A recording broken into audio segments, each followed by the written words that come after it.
Welcome to the Terrible Podcast with your hosts from SteelersDepot.com, where you can find all your latest and greatest Steelers news. It's Dave Bryan and Alex Kozora, always lit, talking Steelers. And now, here's Dave and Alex.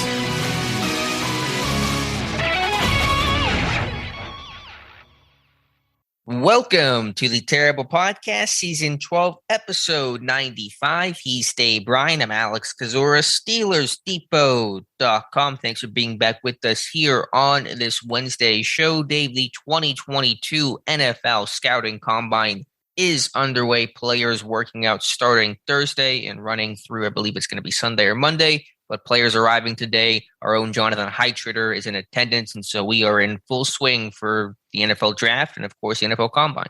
Absolutely. Exciting week ahead, the Underwear Olympics, and I always look forward to tracking that with you. Obviously going to be happening later in the, you said the night the other day, and I was thinking, night, what the heck he's talking about? But it's 4:00, I think, is when they start here. Till 11, so yeah, Combine after dark. But obviously just a little bit different, not having to wake up or not having to get in front of the TV by shoot, usually it's been 6 o'clock or 7 o'clock in the morning here when we've been having to start doing that in the past and all, but tracking 40s and vertical jumps and getting RAS scores. That's an exciting time of the year.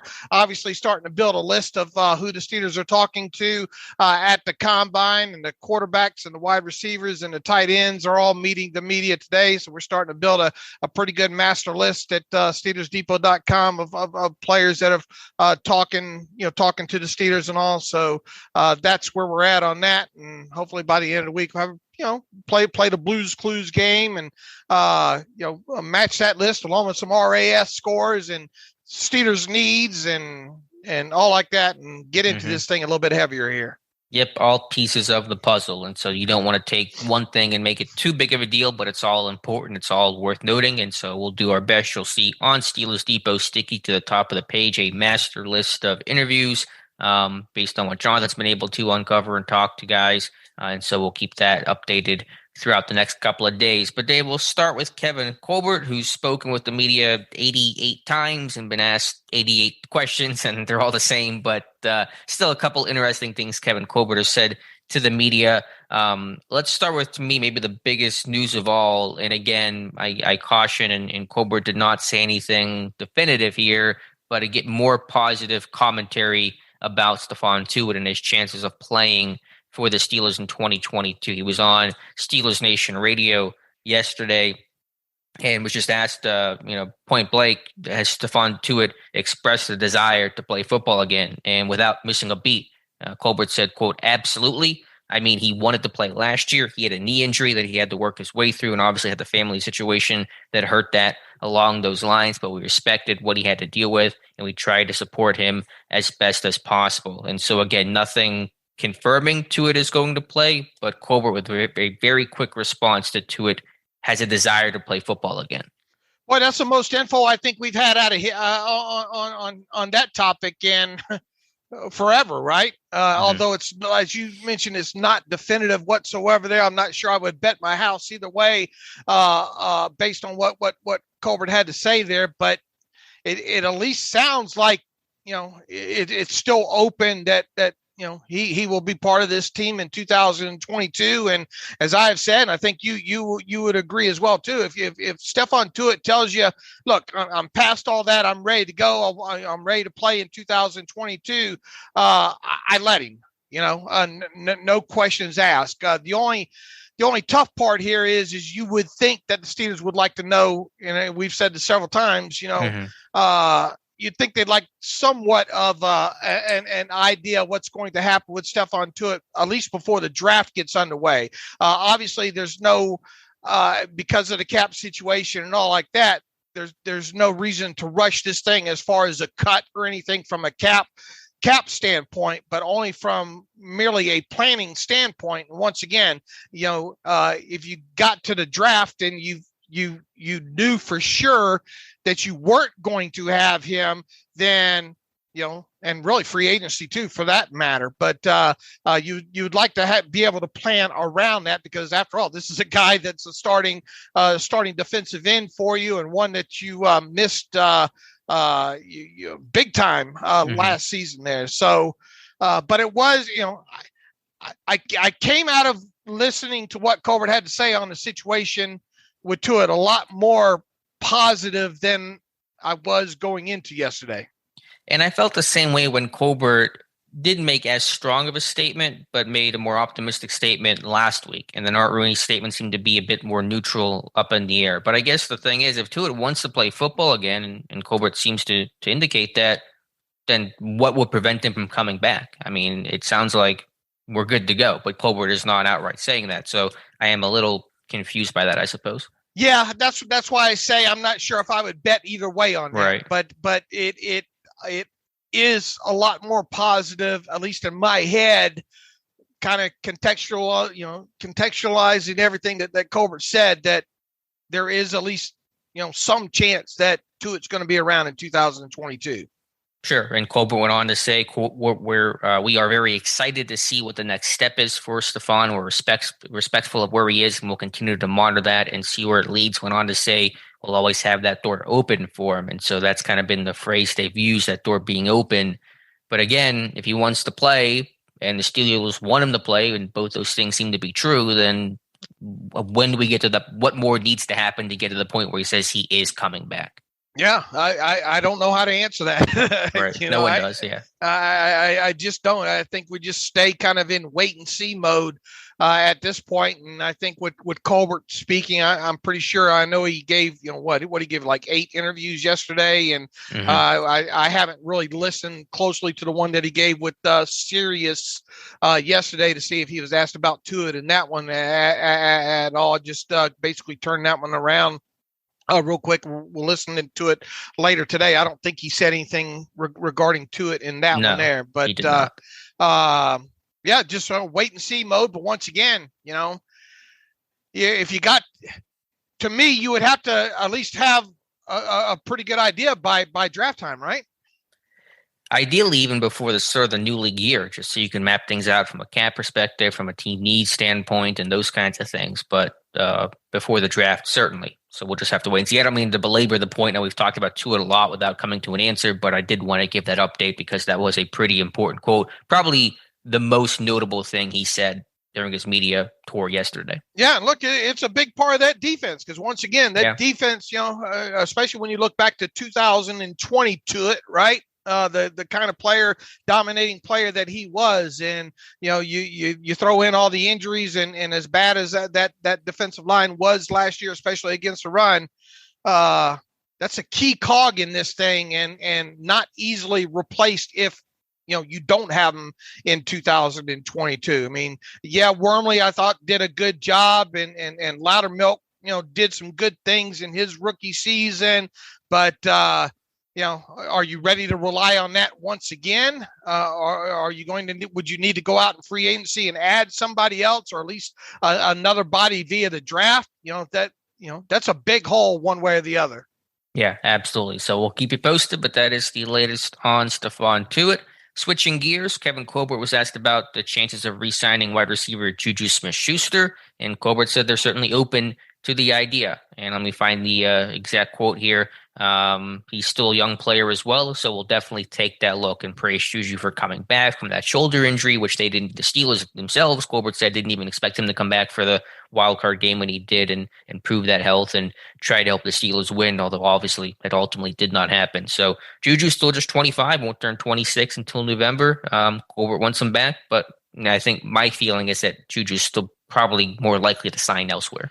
Yeah, I'm not saying it still can't be done, but barring some sort of void, manipulation date and all like that, he's already on the books for some dead money right now. I haven't seen anything to the contrary of that right now. You would have kind of hoped that if there was a way to getting back, that maybe you would have had a work around at least, not having to eat that dead money, at least, trying to keep the future void years past, let's say, this year intact there. But this is obviously a negotiation thing, and JuJu would be wise to at least get to March 16th and test his value out there on the open market again. So I guess it's not overly surprising that nothing wasn't done 5 days after the Super Bowl when those voidable years ended. And Kevin Colbert mentioned in that interview with Sirius that I just referenced that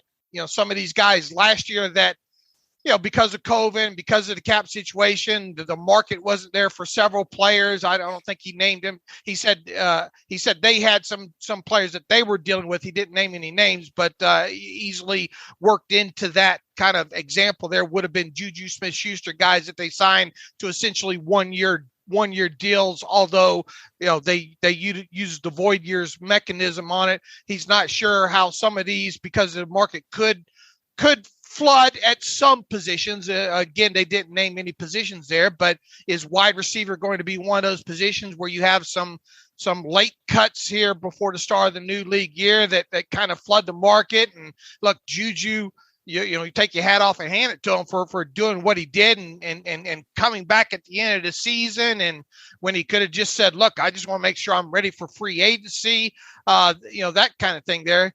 Did he really increase his market value much in that process? I think to some degree, because it shows what kind of character he is, for one thing. Not that we didn't know that this is a good guy, a team player and all like that, but that's going to perk a couple of teams up and say, look, this guy could have just mailed it in for that last playoff game and didn't. So I still don't think JuJu's going to hit some numbers that maybe even I thought that he would hit last offseason.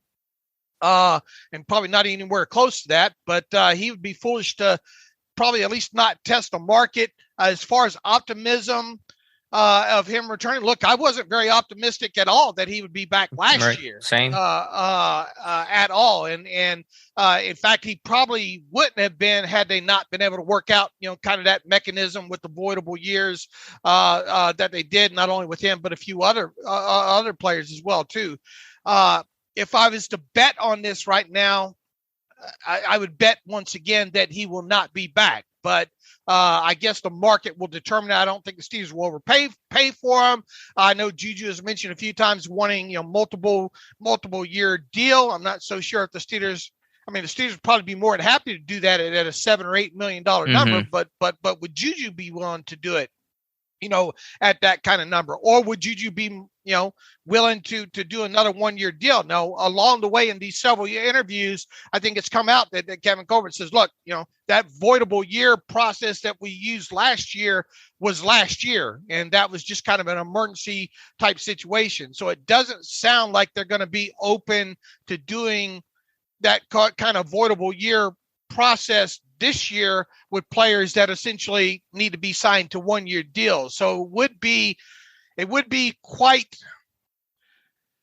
out of the ordinary, I think, if the Steelers did just do like a 1 year, I don't know, throwing out a number there, $10 million, $11 million for a guy like JuJu. Not saying that they couldn't, but that's a heck of a cap hit, to take on one player, even though this team has cap room to work with here. You would think that if they did somehow find a way to get JuJu to re-sign this offseason, that it would be at least a 2 year deal, right?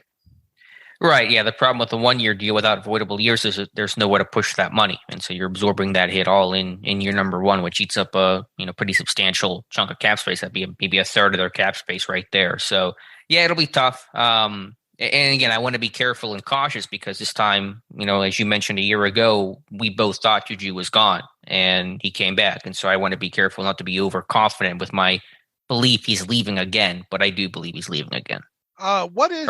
Believing it all, not again, I suppose, but you get the idea. What, and it's so hard right now because of his situation last year, but what is his market value right now? I mean, you got guys like Jarvis Landry at $15.1 million that are kind of way down the list. I think right around the top 20 placeholder. You got guys like Nelson Aguilar with the Patriots on the books with an average yearly value of $11 million. Going a little bit further down this thing, Tim Patrick with the Broncos, $10 million new money average. And then you start running into some of these younger players. Even Cole Beasley down here at, I don't know what number it is, around 30, $7.25 million.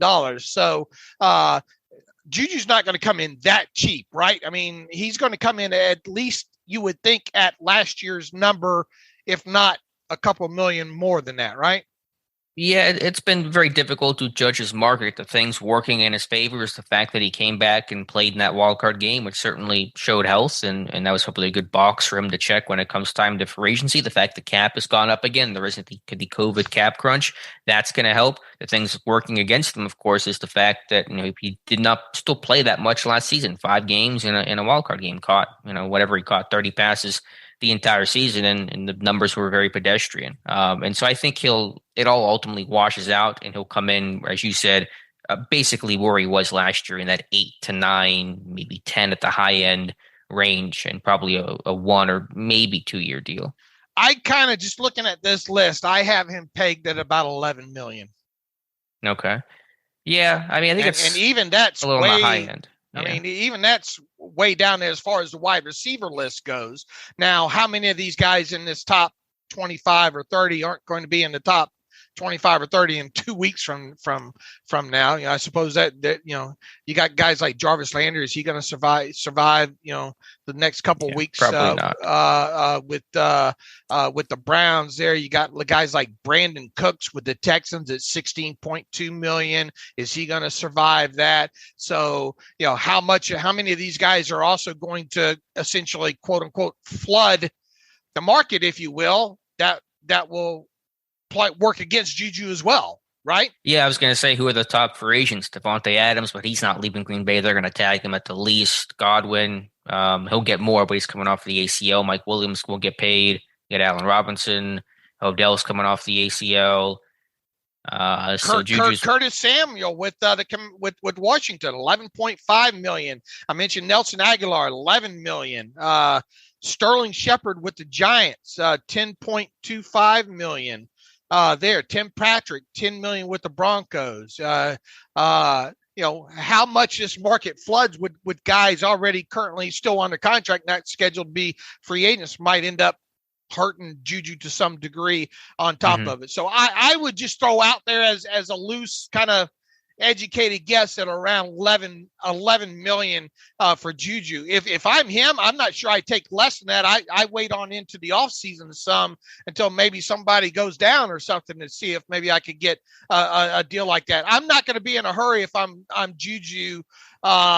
If it's looking like I'm just a 1 year deal once again, because remember last year he supposedly had the Chiefs and the Ravens, interested in doing some interesting deals with him, although kind of tied to numbers, if you will. But and look, do I think if he had his druthers, what his choice would be to return to the Steelers? Absolutely. I mean, he's got his brand built in Pittsburgh, but that only carries you. Those Pizza Hut commercial only carry you so far, right? That kind of thing there. But it'd be interesting to see this play out once again, kind of circling back. I have my doubts, but I had my doubts last year at this time too. Sure. Well said. So we'll see what happens there. Kevin Colbert also speaking to the quarterback situation, really nothing new there, just rehashing some confidence in Mason Rudolph, pointing to his record as a starter, being 5-4-1 as a feather in his cap, and just continuing to say they're looking at all options right now. But there is, beyond that, some more news and speculation, and it is, the offseason combine time, so there's rumors. You have to be careful with these things. But some quarterbacks potentially linked to the Pittsburgh Steelers. Mentioned this on Monday's show from Tony Pauline, saying the Steelers are looking at 3 free agents, or free agents to be: Jameis Winston, Mitchell Trubisky, and Teddy Bridgewater. I know we touched on that briefly on Monday's show, Dave, but any other additional thoughts on those 3 names? Yeah. quite a list, right? I mean, it still doesn't give you much optimism when it comes to the when you look at some of those names there. Much optimism when it comes to the Steelers offense in 2022.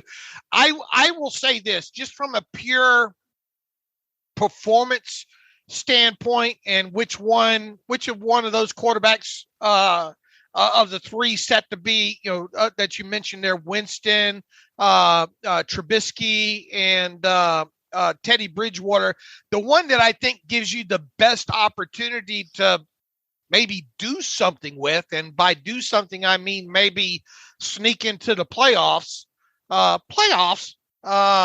would be Jameis Winston.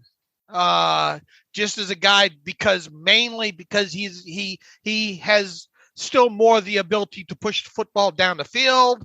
He's going to make some mistakes, obviously, along the way there, but that would be the one of those three, if the price were right, that I would be more apt to kind of tie my wagon to, at least for the 2022 season there, of those three. I mean, Teddy Bridgewater is an interesting, subject there, but I think with all three of them, we know what their ceiling is, right? And it's not great there, but of the three, Jameis, look here, what did the Steelers struggle with offensively? And I know there's like 6 things you could probably point to, but they just did not produce explosive plays enough and push the football down the field enough. I think with Jameis Winston, at least it gives you more the ability to potentially do that, more than Trubisky or Teddy Bridgewater. Now Jameis isn't going to have the mobility that, say, a Trubisky or the other one would give you there. But that's where I'm at on those three there. Do they make sense from a organizational standpoint of where this team is right now? Yeah. And look, I mean, if Mason was going to be their guy, they would have come out and said, Mason's going to be our guy. But right. And they've said the opposite. They said they're going to add. And they're not. That's not the plan right now. More than anything, there is going, and Kevin Colbert, here's what we know. They're going to have 4 quarterbacks through the summer. Right now they have technically 1. In Mason Rudolph. That number is going to grow to 2 here in a matter of 2 weeks from today, when they restricted tender Dwayne Haskins. So there's 2. And then, where's the other 2 going to come from? Well, one obviously could come from the draft. We'll have to see how that plays out. The only way to add another one is through free agency or a trade.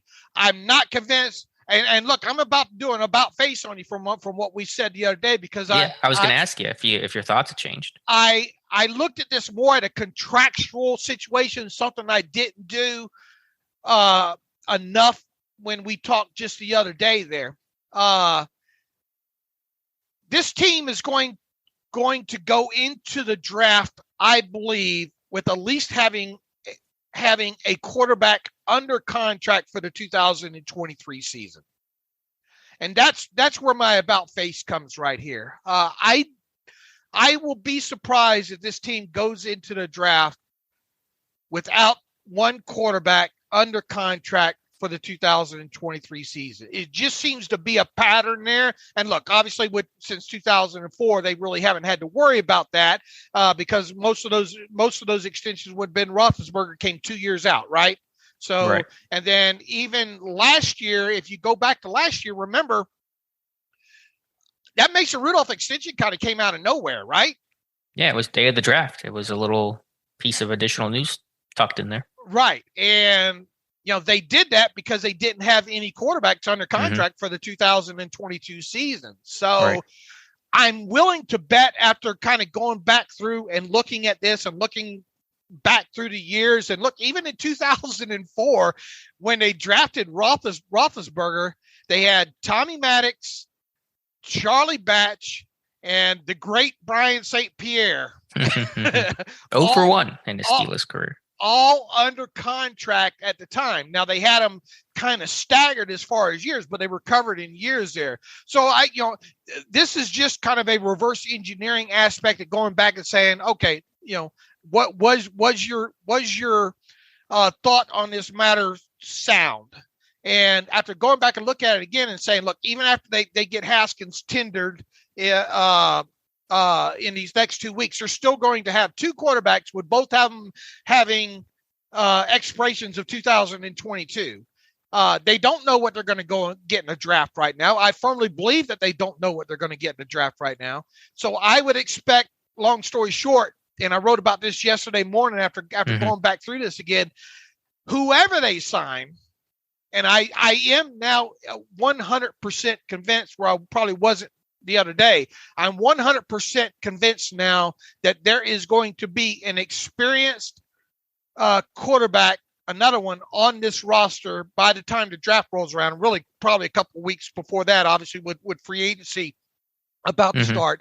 And that said quarterback will be signed at least through the 2023 season.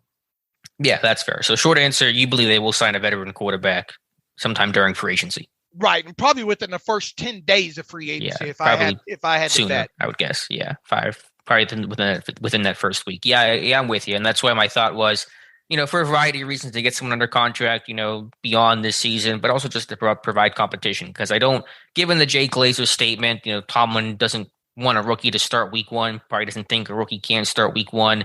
They also do not want to just hand Mason Rudolph the starting job. And Kevin Colbert said as much in his interviews over the last 24, 48 hours. And so if you're going to add competition, you're going to have to do that with a veteran arm. And so I'm pretty confident they're going to sign somebody. The question of who is a lot murkier, but they will sign somebody. And I will take that a step further now, too. I don't believe that quarterback, whichever one they sign, is going to have an average yearly salary much more than $5 to $6 to maybe $7 million at tops there.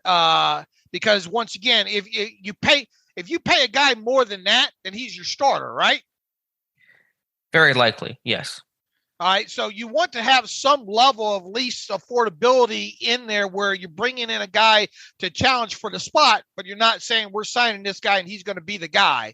I would think so. Take your pick of the names out there, and obviously the latest three are Bridgewater, Jameis Winston, Mitch Trubisky. There, you and I have talked about Marcus Mariota. You have talked about Tyrod Taylor. All five of those are, I think guys that are sound at least in theory, right? As unrestricted free agents. Yeah, to go back to the Pauline report of the three names that he mentioned, Trubisky, Winston, and Bridgewater, I know you said you would take Winston of the three. I obviously would have to go back and watch more tape on all these guys, but just from what I've seen, just watching more casually, I would take Bridgewater. And it's maybe more of a process of elimination type thing. I think Winston is the most talented quarterback of those three, does have the most quote-unquote upside, and he did play well last year before his torn ACL. I think it was an MCL injury as well. My concern with Winston is really twofold, and I know he cut down the interceptions last year, but he's still been so turnover prone his whole career. That's tough for me to trust. I understand he had the LASIK surgery, but man, he got to play with the Saints last year inside. That probably helped him. I'm sure it did help him. And do you want to bank on that one better year in terms of taking care of the football as being the new rule and not the exception to that rule? And then secondly, will this guy be healthy and ready for week one, or to compete in the summer, or to prepare in the spring and learn this offense and get installed in the system coming off the injury? Now, I know he's posted clips of him running again. The rehab looks good and all those things, but I think medically, is this guy even going to be healthy enough to compete and be ready to learn in the spring, or is this guy going to be behind the eight ball the entire way? So there's a big concern there. And with Trubisky, I'm just not seeing it. I understand these are all bridge quarterbacks, and so it's not devastating to your franchise to sign any of these guys, but to me, I would go Teddy because he's more proven, he's safer, he's more available, and just better than Trubisky. And I think I trust him more than I trust Winston. And here's something else to consider. Winston's probably going to be the most expensive, at least of those three, right? The injury makes it tougher. I know there's actually been a lot of reports that the Saints want to bring him back. So he may just want to stay in New Orleans in the first place and make this whole conversation moot. So I think he'll I really don't know how to say who's the most expensive of that, but if it is Winston, I would understand that just based on the talent that he brings. All right, and we'll have to see what happens with Mariota because there hadn't been much of anything on that lately, or outside of just speculation. And to be quite honest with you, it sounds like a lot of this is just kind of speculation at this point. Anyway, I know Pauline had his report out there, and then some other guy named Schultz, who's kind of he's put some stuff out there that hasn't been right quite a few times. So I don't know if he's just a tag along kind of trying to make anyway, the three names right now, at least circulating during combine week, are Winston, Bridgewater, and Trubisky. Now there was obviously another report yesterday about, I think last couple of days about Jimmy Garoppolo, and now it looks like he's set for shoulder surgery and not going to be able to maybe resume throwing until July. And obviously there's still the trade aspect. They would go, how would you go about acquiring him? Here's my thoughts on the whole Garoppolo thing. And it just, once again, if you went after this guy, you're going to have to give up some sort of draft capital. Now he is kind of in a lame duck situation that I think it's going to hurt his trade value, right? With him, because he only has 1 year left on his current contract. And here's the other thing that I just can't get past, Alex. We talked about the whole hierarchy and the Steelers salaries and outsiders being brought in. Are you really going to go, hello, guys, I would like you to meet Jimmy Garoppolo, your new franchise quarterback. Jimmy really is going to join us, and he's going to essentially be the highest paid. And obviously you think you would expect franchise quarterbacks to be the highest paid player on your team. But this guy is not done taking a snap for your organization, and he walks with a cinch because he's per game roster bonus and all like that. Essentially, $25 million that you're going to pay him in 2022, and he walks as outside of the new offensive leader of your team. That I just can't see the Steelers going that way. And I understand this is a unique situation, not having been, but you need a franchise quarterback. I just am struggling with seeing them bringing in a guy like that. And look, even if you did go out and trade for a guy like Garoppolo, then I would think that you're going to do it on kind of a trade and sign situation too, where you extend them. I mean, do you really want to bring this guy in as a $25 million 1 year rental bridge guy? Yeah, I mean, that eats up a ton of your cap space right there. And the question with Garoppolo is just like, what is he? Is he a long-term guy? Is he a short-term guy? And neither option is particularly appetizing to me. And I think it could happen. I'm not going to say it's not. There are the rumors out there. I get the fit of the offense and some of the design rollouts and how Canada could work with him, semi-similar to the Shanahan offense. But I mean, I'm against the Garoppolo deal for a variety of reasons, just talent, the cost to acquire him, even though it's not going to be monumental, but it's still cost and the contract and all those things, just not really worth it to me. But I won't rule it out because there are the rumors out there, and he will be traded to somebody. Someone's going to trade for him. I am below you. I'm not going to completely rule it out. Stranger things have happened, but as far as my confidence in them making a deal for a guy like Garoppolo, it's way down the list. Okay. Yeah, we'll see. And again, none of these options are meant to be attractive and like to get Steeler fans super excited about it. We're talking about. I'm not throwing a parade out of any of those guys that we've talked about at all. I do think though, maybe if you had a guy like Winston or Mariota, maybe that can do enough offensively to keep you around, maybe sneak you in as a wild card, maybe depending on what all you add around, that, because let's face it, it's just not a quarterback issue on offense that this team is dealing with here right now. So none of those guys am I throwing a parade for, but realistically, okay, just from an odds standpoint, let's leave our thoughts, wants, needs, best fits, all like that out of it. What seems like most likely to happen here? Of all those names, sure. Which quarterback are you pointing at the fence to make a prediction on whether you like it or not to land? Well, I won't do any Ruthian fence pointing here because I'm not that confident in any I'm one not name. Either, but I mean, best educated guess. Right. I think it'll be a veteran, one of those veteran free agents. If you made me choose a name that I think, regardless of my own thoughts, and maybe it's reading the reports too much, but I'll say Trubisky. That's where I'm going as well, too. That's where I'm going. Now, look, this is a guy that earned $2.5 million last year, played 33 offensive snaps for the Bills, attempted 8 passes. One of them was intercepted. It was an ugly interception at that. Mm-hmm. There is a speculation, at least by one person on 93.7 The Fan yesterday. Got to make sure we credit these people, Alex, right? $22 million average yearly value for Mitchell Trubisky. Look, I have only done this for a limited amount of time. I kind of dabble in contracts here and there, so I make mistakes at a time or two here. Can you maybe walk me through how a guy like Mitchell Trubisky goes from $2.5 million to $22 million? I wish I could. And if he can do that, he needs to sell that secret because he can make a lot of money off of that and the additional money he's apparently making there.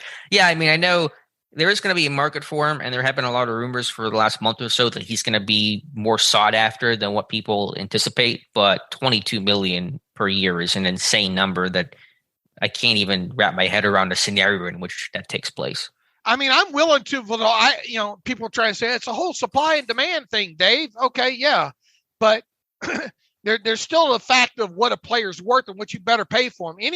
To me, even if you doubled what he made last year for playing 33 snaps, how in God's name can you consciously sign this guy to more than $5 million average yearly value? Yeah, no, I get that. I'll even go as high as, and I shouldn't, I'll go as high as $7 million. Okay. And to me, that's, I'm really questioning that decision with this player, particularly. But if you want me to work in the whole supply demand, last year being COVID, blah, blah, blah. This guy, former first round draft pick, maybe, didn't get the proper coaching in Chicago, whatever. I'm willing to go as high as maybe $7 million as far as market value is. But how do you even get, even above there? So I don't see it. Yes, I think there will be teams interested in Trubisky, but once again, it sounds like, in judging what Brandon Beane, the general manager of the Buffalo Bills, said during his combine session on Tuesday, Trubisky wants an opportunity to at least compete for a starting job, right? Mm-hmm. And that seems to be the main reason why Buffalo, is pretty sure that they're not going to be able to re-sign him. And obviously they got Josh Allen, so there's no opportunity there for Trubisky. Now, when you start going through the rest of the list of teams where this kid will get a legitimate opportunity to compete for a starting job, there's not many of them, right?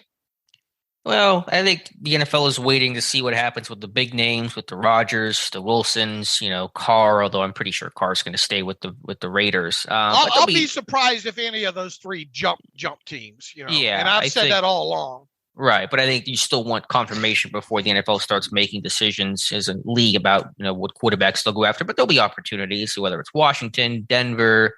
I mean, there'll be some, maybe even the Giants potentially. I think there will be some opportunities out there in Pittsburgh, of course, being one of those teams. So, I mean, I think there will be enough teams to create a market for those guys to have a chance to come in and try to compete wherever they land. Yeah, but this guy played 33 snaps. I mean, at least more about Bridgewater from this past season. And obviously, Jameis played in 6-7 games or whatnot before he had his injury and all like that. And we know Kevin Colbert loves pedigree, right? And they love these kind of cast off, maybe with a sliver of upside to them.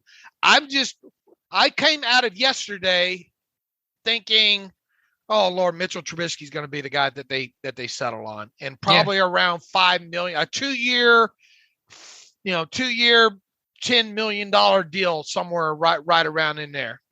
Yeah, I think that's certainly possible. I mean, we talk about Mariota, and he's barely played for the Raiders the last 2 years, and Trubisky's got the pedigree and the mobility. He's a really good athlete overall. So, I'm not a fan of that, but I mean, I think that's certainly entirely possible right now.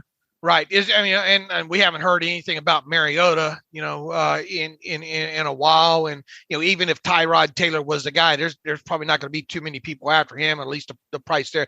I'll just put it to you this way. Of all those guys, Winston, Teddy, and then Trubisky, that's exactly how I would list them as far as probably market value as well, too. And Winston, he had some incentives in that deal. I think his base deal was something like $5.5 million. I think he had $1.5 million or so, 1.8. I think he totaled out at like 7.25 or 7.75, right around in there in earnings last year. That's probably about his value. I don't know. Maybe it's even as high as $8, $9, $10 million this offseason. But he is coming off that injury, so there is that concern there. And then probably Bridgewater would be the next one as far as market value. And then I would put, Trubisky down there once again. I'll be, his agent is going to earn every bit of the money if Trubisky signs for more than $5 million per season in the next coming weeks. Yeah, we'll see. But the reporting, and you take it with a grain of salt, but is that he's going to get more than people think because of the scarcity, because his quarterback class isn't great. And if the top veteran quarterbacks stay put, then there'll be a higher demand to get one of those free agents in a relatively weak free agent class as well. So personally, I would take Bridgewater and then Winston and then Trubisky in terms of the guys that I would want. But I feel like Trubisky is a fairly feasible option to come to Pittsburgh. True or false?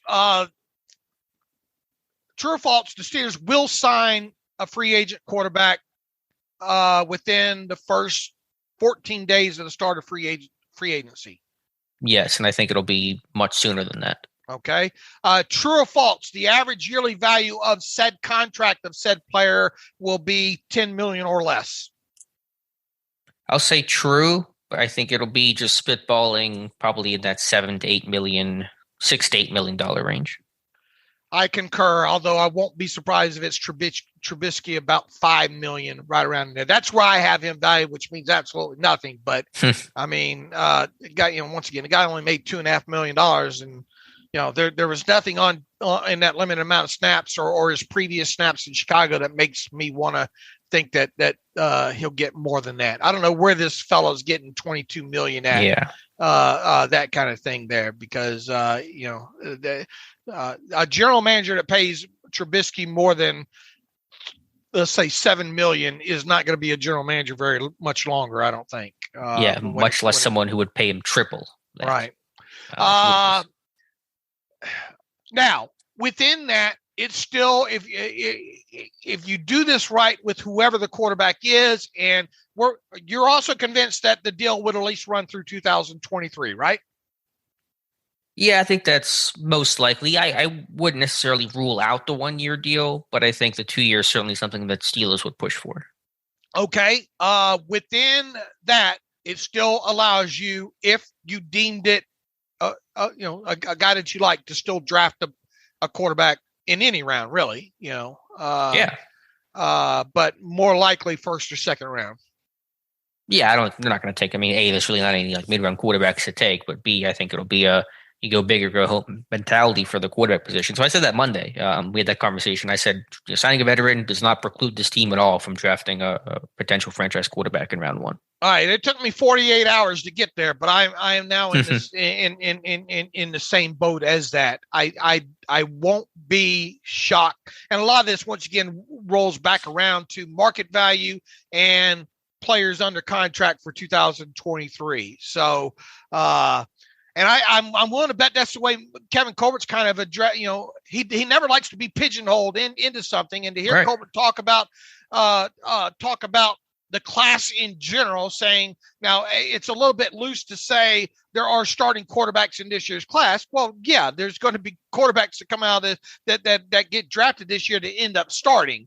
Well, starting and becoming franchise quarterbacks are two different things there. And Colbert did, to his credit, I think he laid it out there. We don't know if, and I think the way he kind of phrased a couple of things too, Alex, if you go back and kind of, put that tinfoil hat on and buckle it kind of tight there and kind of parse a lot what he said, I really feel like they think that there's a quarterback or two or three that they'd be willing to draft in the first or second round this year, that they're willing to find out whether or not that player can become a franchise quarterback. It sure sounded like it. And I think Colbert just wanted to refrain from using that F word, the franchise word, just to reduce some of the potential pressure on a guy if they were to draft somebody. I think they're not going to necessarily anoint that if, let's say, they draft a Pickett or Willis, whoever. They're just going to say, we think he can be a good starter. We'll see how it goes. We're not going to say anything about franchise quarterback or not. But I think that's the route that Colbert took with his answers. All right, so we'll obviously have to see how that plays out and get closer to the draft. I still will be surprised if this team trades up to get a quarterback just because you would the capital. Yeah. If it's a franchise quarterback, though, capital be damned. Like if that's your guy, that's your guy. I agree. I mean, I think if they have a guy that they deem is the guy, they should go up and get him. But I'm not convinced they will. Why would you not? What's the lack of convincing? They did it for Devin Bush. Where they do it for Devin Bush, why wouldn't they do it for a franchise quarterback? I just don't think they would. My gut tells me that they won't. Yeah. But look, if they think Malik, a guy like Malik can be that guy, or if they think Pickett can be that guy, just kind of way this thing is kind of trending anyway when it goes with quarterbacks, class quality be damned. There's usually a couple quarterbacks that come off the board in the first 10 picks anyway, right? Yeah, this class isn't as strong, so you don't have the slam dunk guys at the top. You're like, of course they're going to go top 5 or number 1 overall. But you certainly, I think could see a good chance you'll see one of those quarterbacks go top 10. All right, so I guess where I'm at right now, and I think I said as much kind of in my terrible take yesterday. If we get here at the end, end of the first round of the draft, I don't guess now I won't be overly surprised if they have both. They have not only added kind of a bridge or at least another body in the room with experience in that quarterback room, and have selected a quarterback, that they want to try to sit. Now,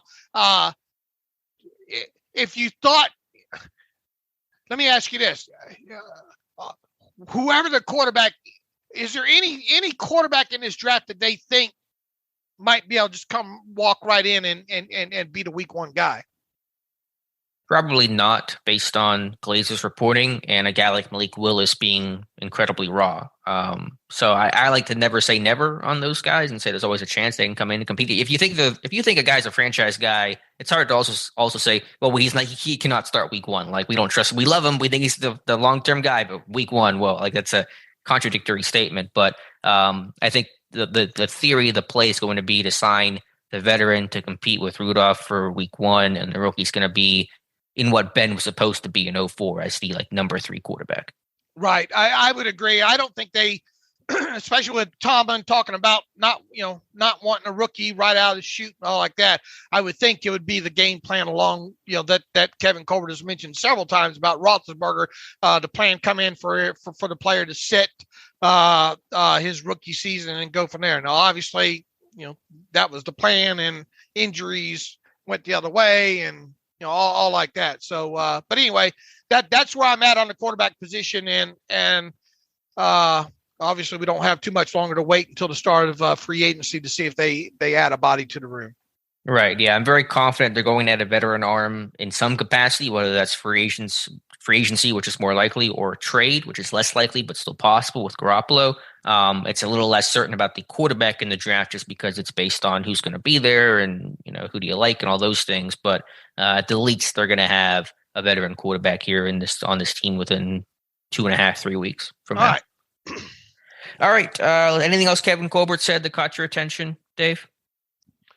Let's see who else. Let's see. Jonathan Heitritter's reporting right now. Malik Willis confirms that he met with the coaching staff of the Steelers, but wouldn't confirm if it was a formal meeting or not.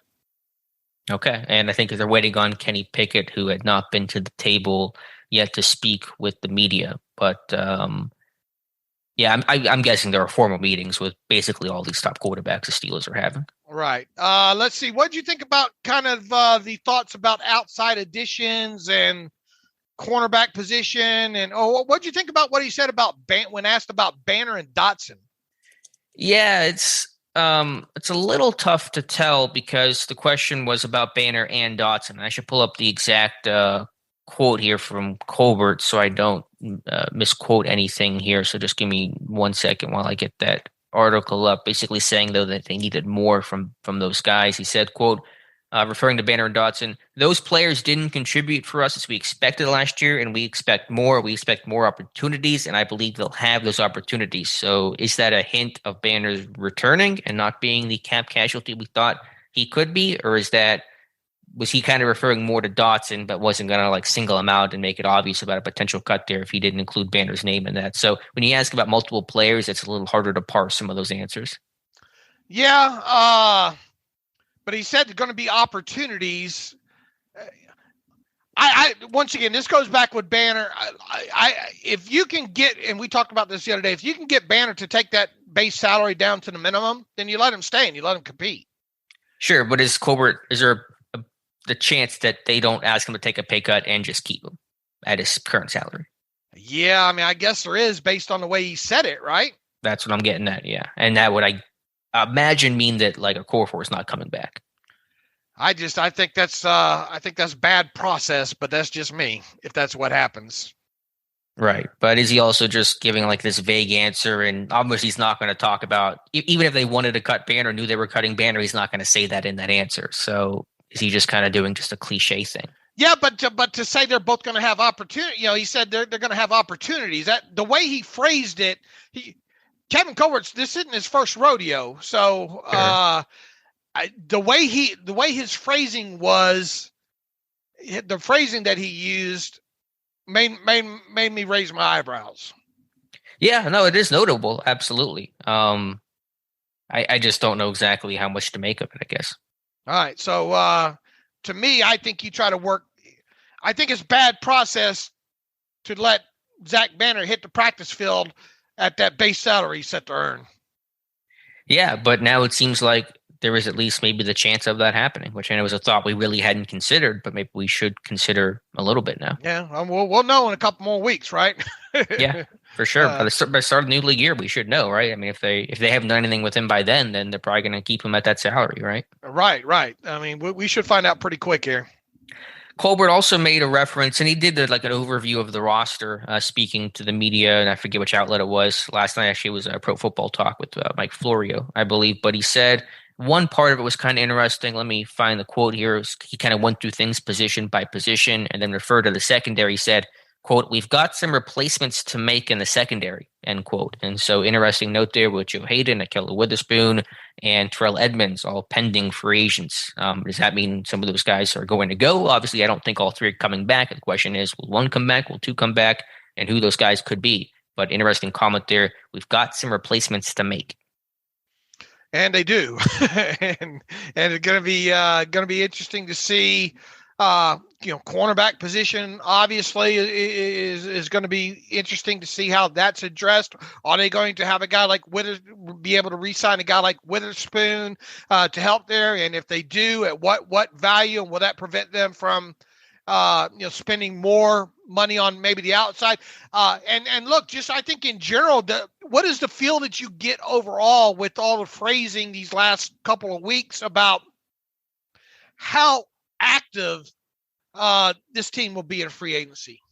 Well, I mean, they haven't said too much, but I think the expectation is going to be they'll be more active than usual because they have more money to spend than usual. Colbert made a reference to basically never having this much cap space before, even not as a number, but even just relative as a percentage. And so I think they will be more aggressive than they have been in years past. I think there will be more volume, but I'm not convinced there will be huge deal. Maybe one one or two super kind of notable ones, and maybe, 6 in total, 5 in total, 6 in total players sign. But I'm willing to bet it only one or two of them are eye raisers as far as total, average yearly value goes. And one of those being a quarterback. Is that what you're referring to? I don't consider five million, and 5 or 7 million. What is eye raising to you? Like 10 million, like double digits? Yeah, 10 million or so, right around in there. Because I foresee if they, offensive line, I don't see how you get around not addressing that. Either a center or a guard or even a tackle, and to get a quality one, you're gonna probably pay around $9-10 billion at minimum, right? Yeah, for their offensive linemen in general are expensive. Free agency in general is expensive. I want to say most of the free agent talk for a later episode, but any free agent names, I've started finally looking at some names, putting together a free agency list of guys. Is there anyone that's expected to be a free agent, a pending free agent that you think would interest Pittsburgh, or you personally would like to see them sign? I haven't really dug that deep in that. Obviously, you probably have a list built on it. Yeah, and I need to work through. I just kind of have a list of names that I think kind of makes sense. I mean, we've talked about Ryan Jensen and all, but here's the thing with Jensen now at this point, with the Buccaneers set to lose, what they're set to lose, they're already going to have one guard. What's his name? Ali Marpet retired. Yeah, Marpet retire. Who else? I think their other guard is set to be a free agent as well, too, right? Alex Kappa, who could be a good fit for Pittsburgh. That could be a good fit as well, too. Yeah, but they're not going to let both those guys walk, I wouldn't think. And Jensen, you wouldn't think, but I mean, if Jensen wants to leave and say, "Hey, the Buccaneers, man, this is not the Super Bowl contending Buccaneers anymore. I'm going to go somewhere else." I mean, that could be a thought that he has. As he's getting into his 30s, he may say, "I want to go play for another ring." All right, now here's the other thing to consider overall when it comes to Kappa. Kappa's much younger overall, and also Jensen's obviously more of a center. And even though I think the Steelers need another center, and at least more than anything to push a guy like Kendrick Green, and I know there's been at least some speculation that maybe Green will move. I'm not convinced that the Steelers think that Green's going to move to guard. Let me put it to you that way. Let me be more clear about that way. So I think Green, they're going to continue to ride with Green, maybe at center, and maybe if they did add to that center room, it would be a cheaper veteran than a guy like Ryan Jensen. Okay, so that's where I am on that. So I don't see an expensive center being. I see a center being maybe added, but maybe not the quality of a guy like Jensen. Okay. So then what's going to happen if you don't re-sign a guy like Trey Turner? Right. And then Kappa would make the most sense of guys, Buccaneers. But on the flip side there's going to probably be a lot. Kappa's probably going to have a market if he hits free agency. A 27-year-old good lineman. Yeah, he's going to have a good market. So are you going to be willing to, throw that kind of money out there for that guy to be essentially your cornerstone of your offensive line? Yeah, that's the question we can't answer. But if you want to be serious about improving the O-line, you got to be serious about doing something aggressive. And the two things you can do to be aggressive are high draft picks, trades, I suppose, but also, free agency spending some money. So yeah, I mean, that's the route you're going to have to take. You can't just do dumpster dives and expect a lot of changes, positive direction. Isn't Brandon Sheriff set to be a free agent? He is. Now, that's a guy that should command a ton of money, even more than Kappa. There's some injury concerns there, but he should be one of the top linemen on the market. I mean, looking at the hierarchy here right now, especially when it comes to right guards, there seems to be kind of a hole in the market right now as well, too. So maybe, you could get a guy like Kappa for $12 million, $13 million. He'd be in the top 5, easily the top 10 when it comes to right guards. Now it's how free agency works, though. It's a whole supply demand thing, and the price tag usually gets a little inflated in this because of that. So I don't know. You might end up being in the neighborhood of a $14 to $15 million deal for a guy like Kappa. Is there anybody else guard? Let me address it this way. How convinced are you this team will spend big money on a center? On a center specifically? Right. Less so, because I'm with you. I think they have not given up on Kendrick Green. Do you think they'll bring in at least a center at $2, $3, $4, $5 million? But look, if you spend that much on him, he's going to start for you, right? Well, if he's only making 2 or 3, I mean, what did about Haig 5? Make? Yeah, well, I mean, there's a line. 5 might be starting to push it, but I don't think if it's lower end 2 or 3, a Haig type of contract, then no, it's not necessarily a starting caliber contract. Yeah, I think they could. I mean, they do like Hassenauer though, and Hassenauer played. I mean, he held his own, last year. One veteran name that I think makes some sense in terms of that kind of competition, but not necessarily to start, is a Scott Quisenberry from the Chargers, who had worked with Pat Meyer. Pat Meyer drafted him, or was part of the organization that drafted him, and so that's a guy that probably will come in for $2 million or so, and be a kind of more veteran Plan B option. Is Austin Colbert set to be a free agent? He is, yeah. I think Luke had written about him last weekend or something. Yeah, I think it's another guy that'll get paid some decent money. So that might be another option there as well too. But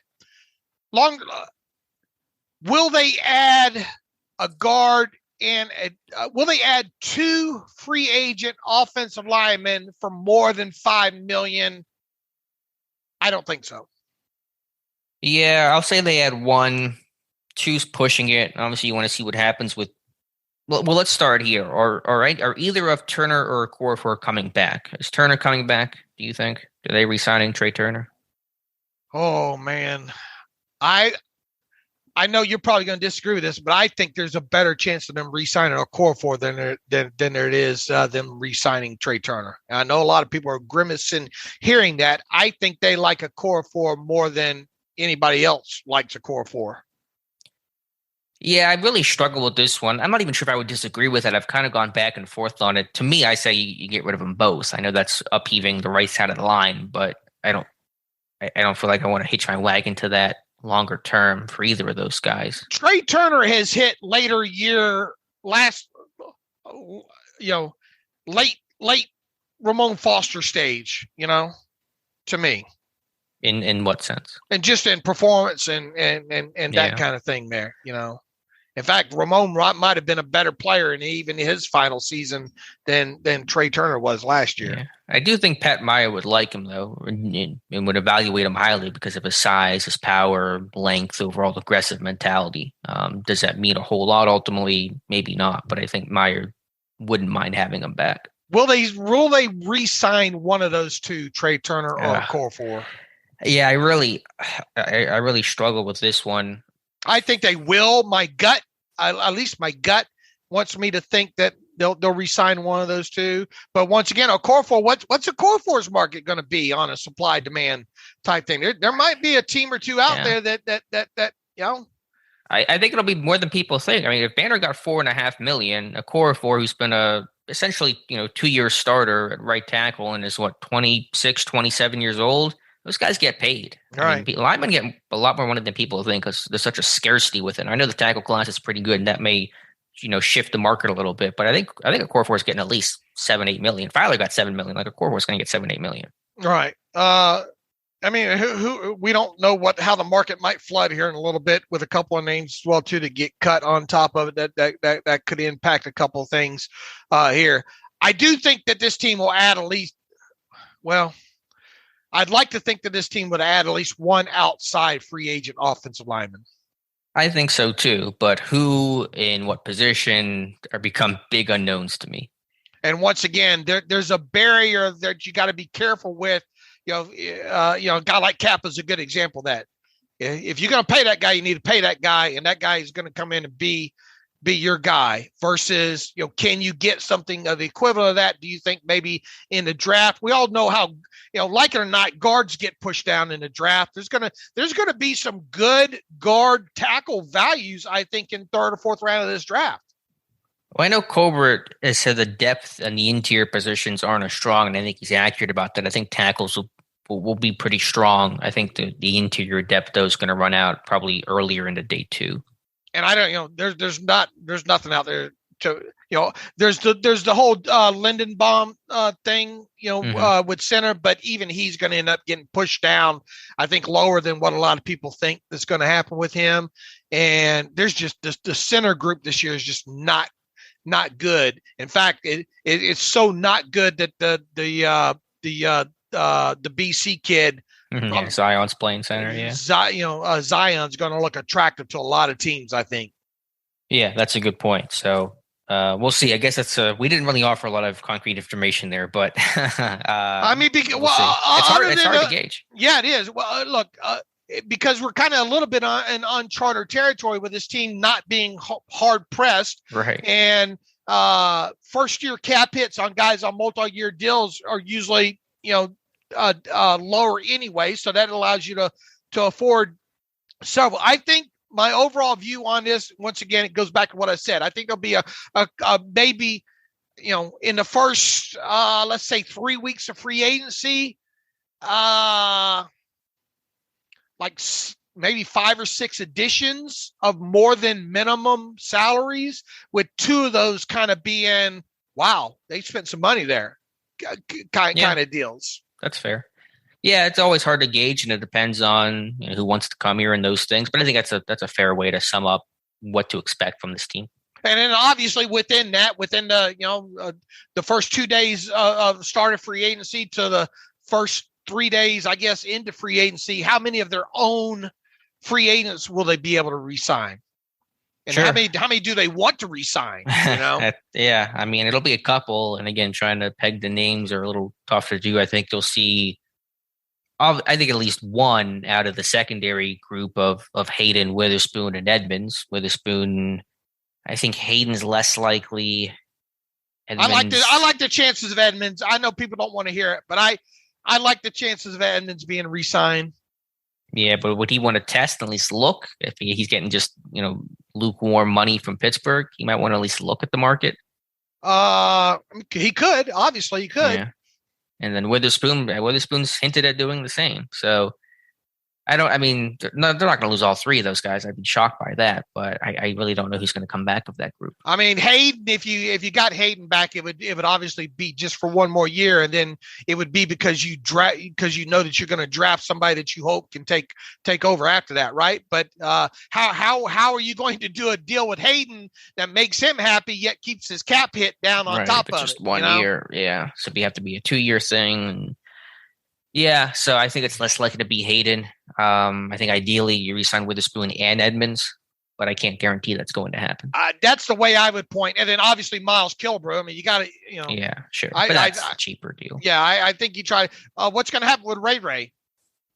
I think they re-sign him. Yeah, because assuming they lose JuJu and James Washington, I think they re-sign McLeod. All right, who are the most notable ones that would take a lot more than, let's say, $3 million per season? That would be Hayden, JuJu, Witherspoon, Edmonds, Turner.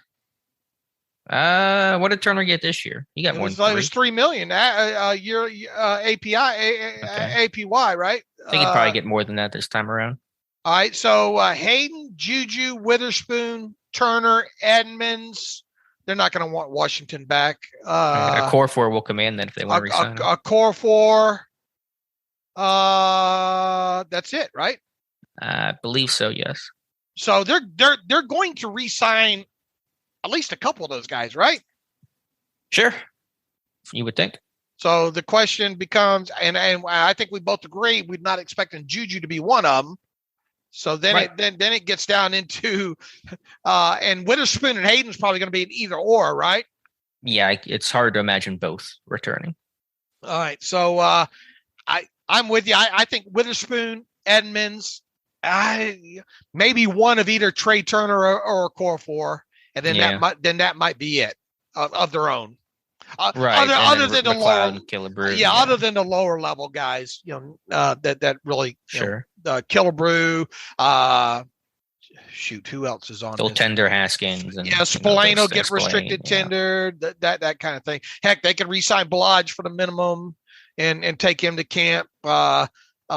Taco, right? Montravius Adams is an interesting topic. Yeah, that's a good one. Yeah, I don't know his market because just poached off the practice squad, but played well. I think he'll probably be around that 3 million range is kind of my guess to it. All right, Arthur Millette, another one maybe you bring back on a minimum if he's willing to, at least to take the camp with you. Yeah, I wouldn't pay him more than the minimum though. All right. We got a couple more weeks to worry about that. What else? Yeah, let's talk about the combine nowadays. With the combine again, on-field workouts starting Thursday, players speaking today and throughout the rest of the week and weekend. Just let's give an overview of just kind of what you're looking for. Obviously, everyone's going to watch the quarterbacks, and it's always tough to kind of judge the quarterbacks on their on-field workouts, and sometimes it's about spin rate and things like that. But clearly, the top names here Pittsburgh's going to watch are Pickett, Malik Willis, Matt Corral. I think Matt Corral's not working out, though. I believe he's going to wait till his pro day. So Willis is going to be the big name here. Yeah, and Willis, not running, not that matters, and all like that. Is he not running? Has that been confirmed? Didn't he say that? What did he say about? I'm trying to look. Sorry about the dog in the background you're going crazy there. Okay, yeah, I see Jonathan's tweet. He's just throwing in. We'll run at this pro day. Okay, right. So not that it was a big thing whether or not he ran. It was interesting to see if he'd run a 4.4 or better. I think more than anything there. Quarterbacks. I don't think you're going to learn that much about quarterbacks anyway with what they go through there. Other position groups, obviously wide receiver, very interested to see how some of these wide receivers run and how they do in numerous drills here. Look, the Steelers, I think the Steelers are obviously going to be in a market. The question becomes, are they going to be in a market for a slot or a Z? Or one that can play both, Or obviously. Both, yeah. What's interesting, though, I think, let's assume they lose JuJu. How do they want to replace him? Do they want to go with the more traditional shifty slot type, or do they want that big slot, which JuJu showed a lot of value in having in his time with the Steelers? I think that'll be an interesting debate about what kind of slot receiver they would want. As much as I would like to see them get, a Z, someone to stretch the field, I'm not convinced that a pure Z is the way they're going to go. Now, look, it would not hurt my feelings if and I think this class is deep enough. The question is, will they have enough draft capital to address it?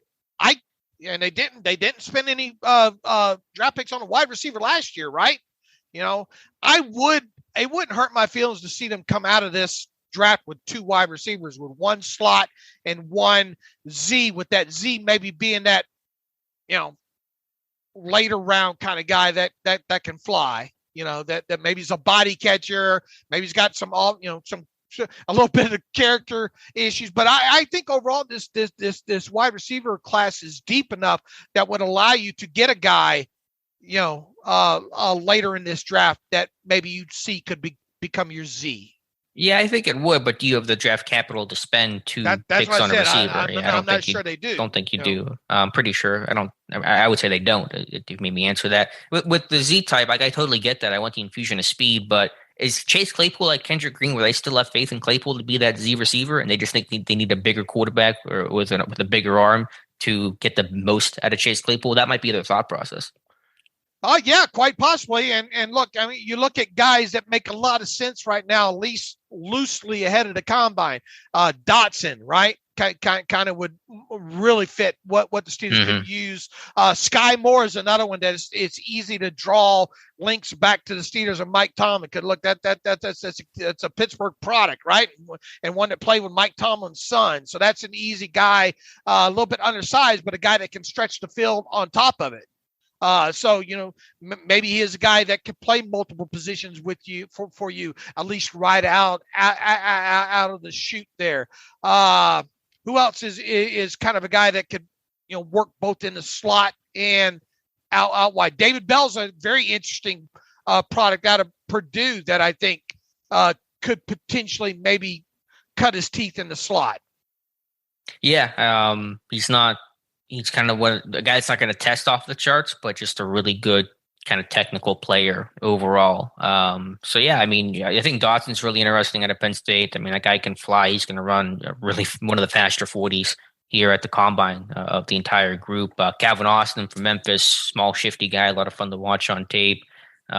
Christian Watson, the guy in Tyler Weiss's dude. Guy during the Senior Bowl that obviously didn't sneak up on anybody there. What's going to happen with Jameson Williams? Coming off of that injury, is he still going to be a top 2 round kind of guy? Yeah, I don't think those injuries have hurt guys' draft stock too much over the years. I think a lot of guys, they don't really get impacted by where they get selected because some of the recovery in ACLs aren't the crippling injury that maybe they once were. So, yeah, I think, obviously I think he'll be impacted by the pre-draft process, but I don't think it'll hurt his draft stock too terribly much. Romeo Doubs, another guy that been a fan of for a while. I'm interested to see him run because, you play in that conference that he played in. He's ability to stretch the field there, but he's not the tallest of he's not one of them 6'4" guys or anything like that. He comes in, I think, just a little shy of 6'2". In fact, I'm really interested to see him run and see kind of the RAS score. Cause look, impeccable character as far as I can tell. And a guy that I think the Steelers would really be attracted to. Calvin Austin, the Memphis kid, right? That's another undersized, but man, got a nice get off. Yeah, great quickness, his release package, track guy, return capable. So, yeah, that's a guy to look at. Then some of the top names in this class, Treylon Burks, one of the freakier dudes that can be used in the run game and the jet sweep game and, as a vertical threat as well. You got Garrett Wilson from Ohio State. Drake London from USC is one of those big contest catch kind of guys. I've kind of soured on those types over the years because I want guys who can separate, and sometimes the big body contest catch guys, they can do that in college. It's a lot harder to do that consistently in the NFL, but that's another one of those names that should be a day one name off the board. Let's see. We'll be back on Friday. What groups, running back is, obviously with Najee Harris, it'd be interesting to watch to see, maybe some of these either senior or Shrine Bowl kind of guys come out of that might be, 5th, 6th round, kind of guys that might interest the Steelers to that degree. But where I stand on that, I'd bring in like 6 undrafted free agent, 10 undrafted free agent running backs and let them all compete to be the number 2 guy that can play on special teams there. Tight end. Connor Hayward is being grouped with the tight ends. He's obviously more of an H-back, fullback type. Going to be interesting to see him run. For obvious reasons, it's going to be easy to mock a guy like Connor Hayward to the Steelers late in your mock drafts this year. For more than one reason, and with that being is even if he didn't make your squad as a 6th rounder, that's a guy that could potentially with some grooming be the heir apparent to a guy like Derek Watt, right? Yeah, he'll get a lot of love for the obvious connection there. Tight end group's overall solid. Doesn't have a Kyle Pitts type of guy, a freak at the top, and there is no consensus top tight end, but you got McBride from Colorado State, Jeremy Ruckert from Ohio State. I like Charlie Kolar. I thought he was going to come out of Iowa State last year. He did not. He's in this class now. Jake Ferguson from Wisconsin had a good guy I was going to highlight. Yeah, I was going to highlight Jake Ferguson as a guy as far as all-around guy goes, but he's going to probably be more of a middle-round guy anyway that, and in other words, I wouldn't expect the Steelers to, I don't expect the Steelers to draft a tight end this year, unless they did, like a 7th round kind of guy or something like that. Right, but there's some good well-rounded types, some of the more receiving types. Greg Dulcich from UCLA had a good Senior Bowl week. I think he's a former receiver, so I think he'll test well and look good in drills. And your boy, Cole Turner from Nevada, is a big, 6'6" guy with a good catch radius. Yeah, Cole Turner is if Chase Claypool played tight end. That's what that is there. All right.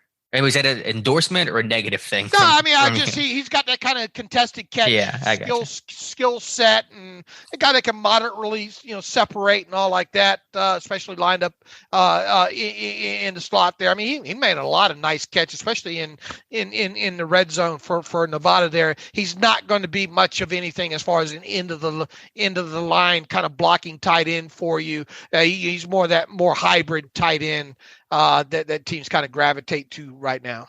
Yeah, so I think we can probably save the combine talk there because we'll come back Friday and we can talk about the rest of the linemen and kind of focus on the defense as well. But any other combine thoughts you wanted to get out there?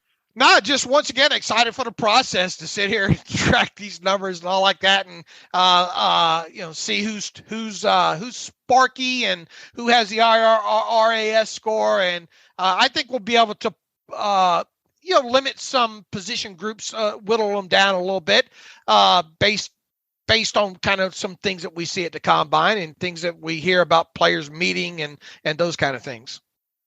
Yeah, so it should be a lot of fun, absolutely, and just good to have the combine back after it not being there last year, and this may be the last year of it being in Indy. I'm mad the NFL wants to move it. I understand why they're doing it for the money and the business aspect of it, but this could be the last year Indianapolis hosts the NFL Combine. I think it'd be silly to move it, but that's just me. All right, let's get to a couple emails real quick. Colbert trade philosophy from Austin Hackett. Hey guys, Austin out of Denver. Looking forward to combine coverage to come from both of you and the rest of the Depot crew. Want to get your thoughts on Kevin Colbert's philosophy when it comes to trading draft picks. I believe in 2 different interviews yesterday, he said he looks at trading picks as trading players. For example, he said trading a 3rd and 6 is like trading Emmanuel Sanders and Antonio Brown. And then I believe he said trading a first is like trading TJ Watt. Isn't that sort of naive way of evaluating draft capital? You could just as easily look at those picks as Jarvis Jones, Sammy Coates, and Travis Feeney. The truth is those picks